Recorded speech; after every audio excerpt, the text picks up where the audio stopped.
I'm Lady Catherine Marie, but you can call me Kate, and welcome to my YouTube channel. I just finished reading Our Violent Ends, and I feel like I kind of need to process this one. Just finished. I finished it last night. Okay, this is definitely not spoiler free. There will be definitely spoilers in this video, and you don't want spoilers. Please take my word for it. Read the book before. I highly recommend it. I've been in such a reading slump recently, and it's just, I don't know why, but this book, like, I've been thinking about it all day, and like, I was like, okay, what do I want to do this evening? I want to read a book. I can't get over this book. I finished it and I was like, okay, I literally just finished this book and now I want to go buy a copy for myself because it's from a library, and I need my own copy of this book. I wish I'd had my own copy so I could like annotate it as I was reading. I think that would have been really cool. But anyways, it's like, oh, it's so good. So please leave if you haven't read it yet. Yeah, I don't know why it stuck with me. I've been thinking about it all day, and like the songs I've been listening to, and I was just at a dance competition and people were dancing and it's like, oh, look at that, that's Romeo and Juliet. Right there. That's what I was inspired off of. Obviously it was not, but I've been thinking about it all day, and I'm trying to, like, I don't know why. I really don't know. There's my to-do list. I don't know what's out with me. So this is what I've kind of wrote down as like ideas for why it's just, it has a like je ne sais quoi to it. It's okay. I feel like the characters are very well developed. Like I was definitely rooting for them, and oh, Marshall and Benedict, oh my gosh, that was like, and when he was hiding in the cabinet, like in the closet thing, it was like, oh, I'm so excited and I was so happy. And then, you know, like when, oh, okay, I'm very proud of this, right? Because when Juliet Fake shot Marshall, I was like, ha, that was the thing that the dude with the letter L name, that was his thing. And I was like, yes, that is what it is.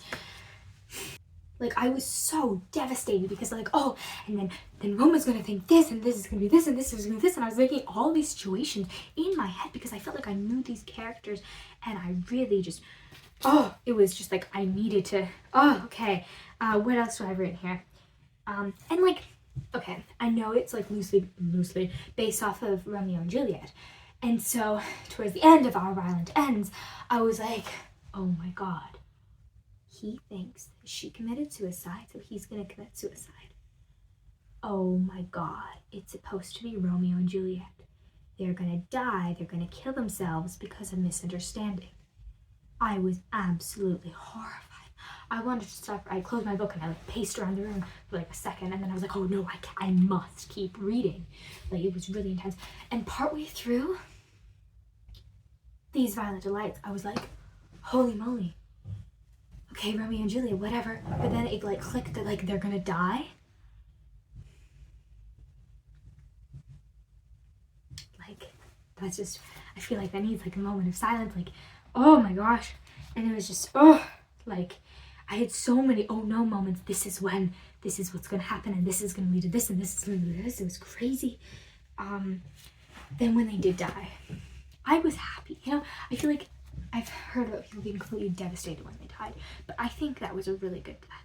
I would have been devastated if they had died because of misunderstanding. I would have been devastated. But I liked it because they were like, you know what, I wanted to run away with my love. I wanted to be with you. This is who I am. I want to be here with you. And then I'm like, you know what, I love my people. City sucks. This is where I grew up, but I have to do this for them. You know, like, this is the greater cause. I will die, but I am dying with you. And like, you know, like, I think part of them probably realized that they weren't gonna make that safe escape that they had envisioned. And so I think it was just like, you know, I don't think we're gonna make it out of here. Let's die for a good cause. I'm dying with you. I love you. I love you dearly. I'm gonna read you that part because it was, oh, Oh my gosh, I know this book came out 3 years ago and I'm only reading it now. But my. Oh, let me find this, hold on.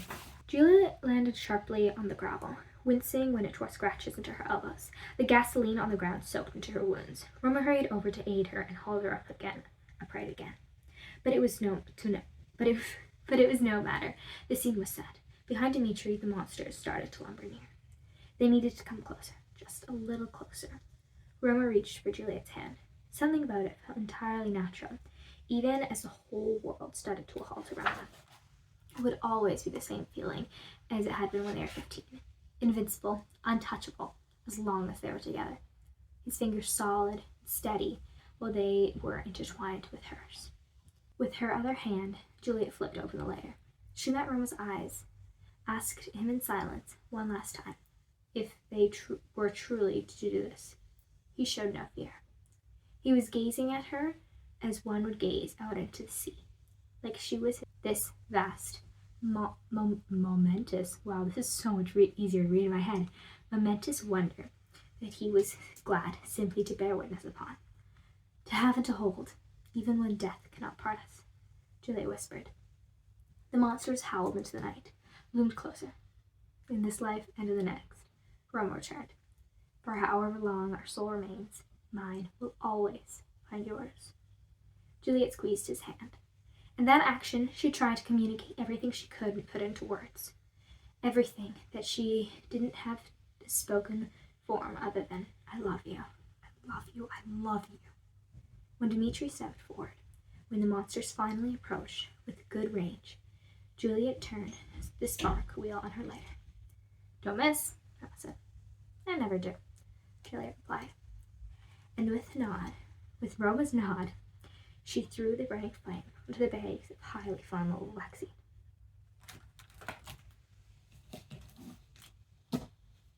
Like, they died doing what they believed in, and, like, they suck. They're, like, well, no, they don't suck. They do not suck. Ignorant. And, like, they're not good people per se, but they fight for what they believe in. And wow, along the way, they certainly did some things that are questionable. It was lovely, you know? It was just, they did what they believed in, what they believed was right, and yeah, they committed suicide doing that. I really like, don't miss, I never do. Just how it's brought up from along there. There are a few lines that are just like, oh yeah, that was a good one. I saw this, I don't know, like, interview with, Chloe Gong, and there were a few lines she was talking about. Did I write them here? Oh yeah, even the light of dreams needs to wake up sometimes. That was also sort of nice. And just really, yeah, like the I never miss one. I really appreciated that one. But you know me, running around, living life, committing arson. I love how it's so matter of fact. Like, it's just like, oh yeah, I killed them. Huh? I think towards the beginning of these Violent Delights, there was, like, in Juliet's thoughts, she was like, there were these rumors going around about how she killed one of her American lovers with, like, a string of pearls or something, and how she killed, like, 4 men with 3 bullets, and I was like, only one of them is true. I don't know, it's just, I like that. It's kind of, like, I'm very different than the books I read, it's kind of funny, but, like, I'm different. But I like the language that Chloe Gong used, like the submersion into it.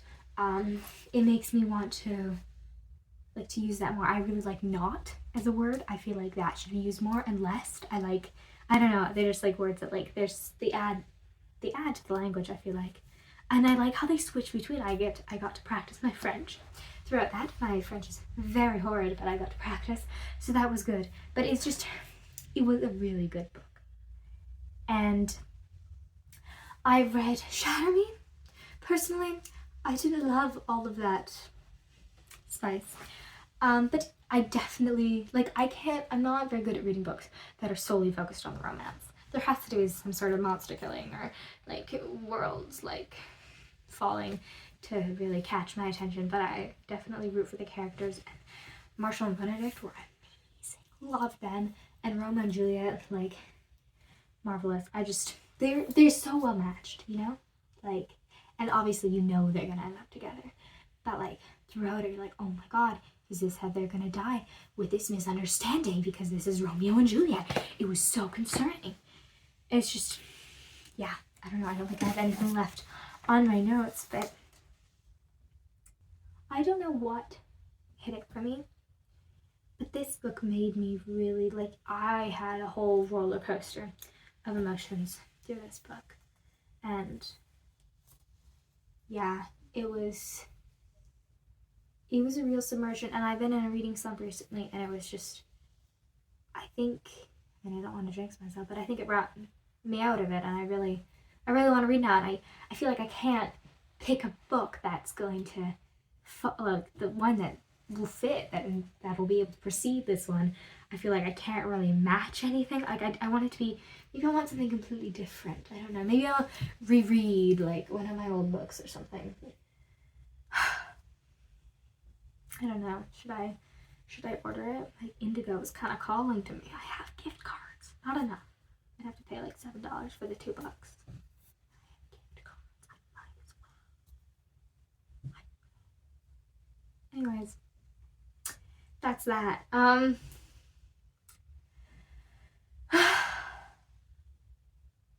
It was so good.